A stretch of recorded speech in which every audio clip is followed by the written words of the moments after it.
கர்த்தருடைய பரிசுத்த நாமத்துக்கு ஸ்தோத்திரம். இன்னைக்கான வேத பகுதியை பார்க்கறதுக்கு முன்னாடி நேத்து நம்ம வீடியோல கேட்ட வினாவுக்கான விடை இன்னைக்கு நம்ம பார்க்கலாமா?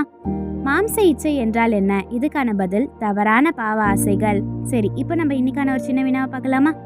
தேவன் வல்லவர் என்பதன் அர்த்தம் என்ன? இதுக்கான பதில கமெண்ட்ஸ்ல சொல்லுங்க. சரியான பதில நான் நாளைக்கான வீடியோல சொல்றேன். இப்போ நம்ம இன்னைக்கான வேத பகுதியை பார்க்கலாமா? ரோமர் 4:21 தேவன் வாக்குத்தத்தம் பண்ணினதை நிறைவேற்ற வல்லவராய் இருக்கிறார்.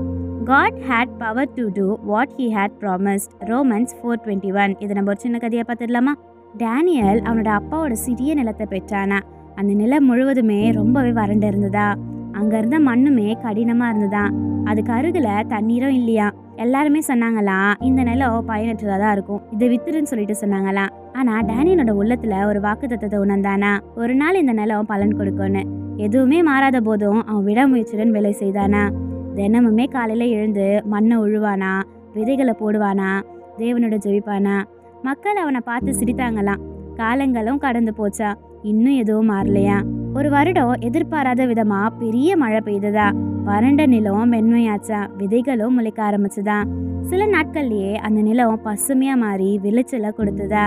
முன்னாடி அவனை கேலி செய்தவங்க எல்லாமே இப்போ ஆச்சரியப்பட்டாங்களா. டேனியல் அவனோட நிலத்துல நடுவுல நின்று சொன்னானா, தேவன் வாக்குத்தத்தம் பண்ணதை கண்டிப்பா நிறைவேற்றுவார், நான் அவரை நம்பினேன், அவர் எனக்கு எல்லாமே செய்தாருன்னு சொல்லிட்டு சொன்னானா. ஆமென்.